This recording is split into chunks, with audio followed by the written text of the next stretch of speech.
saya Imanul Mutakin. Saya dari Fakultas Peternakan PSDKU Kediri, angkatan 23, kelas KB. Di sini saya akan menjelaskan konflik lahan di peternakan sapi di NTB tahun 2021. Untuk latar belakang dari konflik ini adalah sengketa lahan atau pemanfaatan lahan oleh pemerintah yang tidak disetujui oleh masyarakat. Konflik lahan ini melibatkan masyarakat petani atau peternak tradisional yang sering kali terjadi karena adanya ketimpangan kekuasaan antara masyarakat lokal, pemerintah, dan perusahaan besar. Dalam konteks masalah ini tidak hanya dipandang sebagai konflik ekonomi, tetapi sebagai pelanggaran hak manusia atas tanah dan sumber daya yang penting bagi kehidupan mereka. Masyarakat lokal di NTB seringkali menganggap lahan ini sebagai identitas budaya dan sosial mereka, bukan hanya sebagai alat produksi ekonomi. Dengan demikian, pengambilan untuk peternakan skala besar atau komersialisasi lahan dapat dilihat sebagai bentuk penindasan atau pengabaian terhadap nilai-nilai kemanusiaan yang telah mereka junjung tinggi. Untuk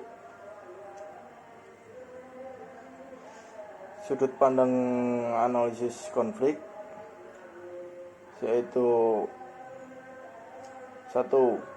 Penghargaan terhadap hak tradisional. Dalam konteks ini, masyarakat adat atau komunitas pedesaan di NTB lahan sering kali memiliki nilai spiritual dan tradisional yang mendalam. Pendekatan agar hak ini diakui dan dilindungi, bukan diabaikan demi kepentingan ekonomi pihak luar.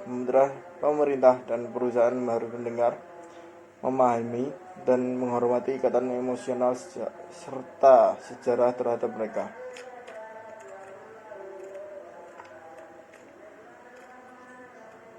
Untuk yang kedua, perubahan fungsi lahan. Banyak masyarakat adat atau lokal menggantungkan hidup mereka pada lahan tersebut. Ketika lahan diambil alih untuk usaha peternakan besar atau industri, fungsi lahan berubah dari sektor agraris subsisten menjadi komoditas komersial. Ini menciptakan ketegangan antara kelompok yang terdampak dengan pihak yang mendapat keuntungan dari perubahan ini. Untuk peran dari konflik ini adalah masyarakat lokal, pemerintah, perusahaan, atau investor. Untuk peran masyarakat, mereka adalah petani kecil atau peternak yang secara tradisional telah menggunakan lahan tersebut untuk bertani atau mengembalakan ternak. Bagi mereka, lahan adalah sumber kehidupan dan bagian dari identitas sosial serta budaya mereka. Untuk peran pemerintah adalah pemerintah daerah dan pusat memiliki agenda untuk mengembangkan peternakan sapi sebagai salah satu upaya untuk meningkatkan ekonomi daerah, khususnya di sektor peternakan. Pemerintah seringkali memberikan konsesi lahan kepada perusahaan atau investor besar tanpa mempertimbangkan dampak terhadap masyarakat setempat. Untuk peran perusahaan atau investor adalah mereka melihat lahan sebagai aset ekonomi yang dapat dikembangkan untuk menghasilkan keuntungan, baik melalui peternakan sapi dalam skala besar maupun dalam bentuk investasi lain. Untuk hubungan dari masyarakat lokal dengan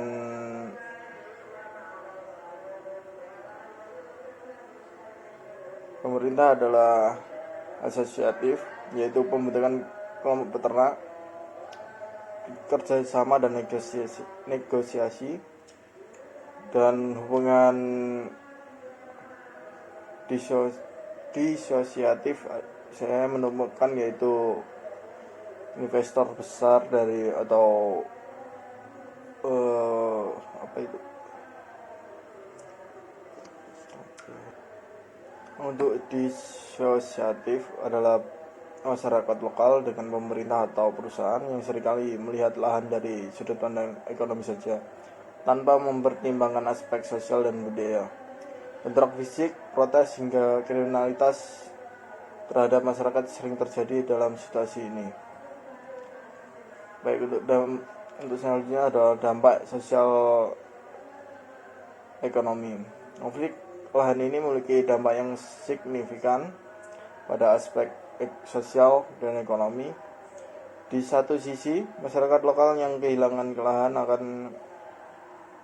akan mencari sumber penghidupan dan identitas sosialnya dengan cara mencari dari selain lahan.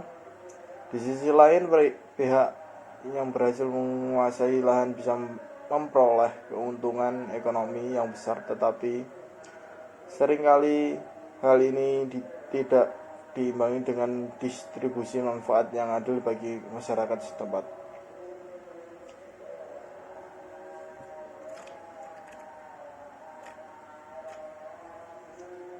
Untuk konflik ini saya melihat baik peran masing-masing pihak, yaitu masyarakat lokal atau peternak tradisional. Masyarakat lokal berada di sastra sosial yang lebih rendah. Mereka adalah peternak yang menguntungkan hidupnya dari lahan untuk mengembalakan sapi. Alasan mereka memiliki keterbatasan dari segi ekonomi dan politik. Mereka tidak memiliki banyak modal dan sering mendapat dukungan hukum yang kuat. Mereka sulit melawan kekuatan besar seperti perusahaan dan pemerintah. Posisi sastra sebagai pemerintah berada di sastra sosial yang lebih tinggi karena mereka memiliki kekuasaan untuk membuat keputusan dan kebijakan terkait lahan. Alasannya yaitu pemerintah mengendalikan regulasi lahan dan bertugas mengelola konflik seperti ini. Mereka memiliki akses ke sumber daya dan kekuasaan yang jauh lebih besar daripada peternakan lokal. Untuk posisi sastra perusahaan adalah perusahaan atau investor memiliki sastra sebagai sastra tertinggi dalam kasus ini. Mereka punya banyak uang dan pengaruh yang besar. Untuk alasannya karena memiliki modal yang besar dan kemampuan yang mempengaruhi keputusan pemerintah, mereka bisa lebih mengambil atau menguasai lahan untuk bisnis mereka. Untuk social mobility, peluang untuk masyarakat lokal, peluang mereka untuk naik sasaran ke sosial yang lebih tinggi sangat terbatas. Mereka mengalami peningkatan jika ada program bantuan dari pemerintah, misalnya pendidikan atau teknologi peternakan modern yang bisa meningkatkan hasil ternak mereka. Namun ini tidak mudah dicapai tanpa dukungan eksternal. Untuk social mobility pemerintah, bagi pegawai pemerintah, mobilitas seperti mobilitas sosial lebih memiliki terjadinya dalam karir mereka, seperti naik pangkat jika berhasil menyelesaikan konflik dengan baik. Untuk social mobility perusahaan adalah mereka sudah berada di puncak sastra sosial yang paling tinggi. Jika mobilitas sosial untuk naik lebih tinggi mungkin tidak signifikan, namun mereka bisa meningkatkan kekuasaan dan pengaruh ekonomi yang melalui kesuksesan bisnis. Status dan peran masing-masing pihak. Masyarakat lokal, statusnya adalah masyarakat lokal memiliki status yang diwarisi dari komunitas peternak tradisional. Mereka sebagai peternak kecil yang mengandalkan lahan untuk secara temurun. Peran mereka adalah sebagai ternak kecil yang merawat sapi dan tergantung pada lahan untuk hidup. Status dan peran pemerintah. Status pemerintah memiliki status sebagai mengambil keputusan yang bertugas mengatur lahan dan menyelesaikan konflik. Peran pemerintah adalah membuat kebijakan, menangani konflik, dan memastikan keadilan bagi semua pihak. Peran dan status perusahaan adalah status perusahaan atau investor memiliki status sebagai pengusaha sukses dengan modal besar. Untuk perannya adalah mereka berperan sebagai pihak yang mengembangkan lahan untuk tujuan komersial seperti peternakan besar atau usaha lain yang lebih menguntungkan. Sekian dari saya penjelasan dari konflik ini. Apabila ada salah kata dan belibet mohon dimaklumi. Sekian dari saya. Wassalamualaikum warahmatullahi wabarakatuh.